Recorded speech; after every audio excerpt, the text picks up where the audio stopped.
Bonjour toi, aujourd'hui je vais te dire comment suivre Jésus, mais avant cela, commençons par lire la Bible.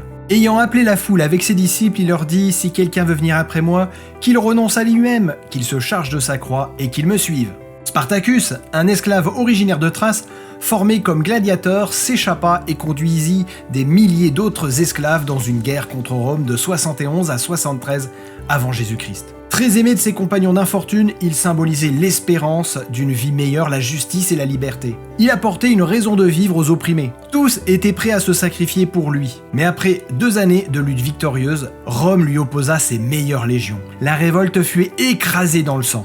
Selon l'historien grec Appien, 6000 esclaves révoltés furent crucifiés. 6000 corps suspendus le long de la voie appienne entre Capoue et Rome.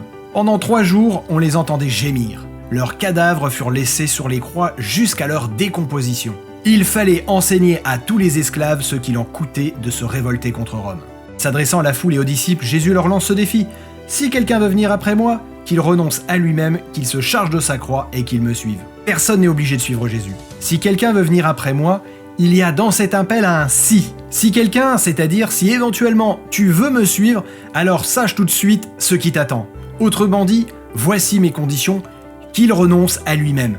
Il est difficile de renoncer à soi-même. Pourtant, c'est par là que tout doit commencer. Renoncer à soi-même veut dire apprendre à s'oublier, oublier ses envies, ses besoins, ses loisirs même.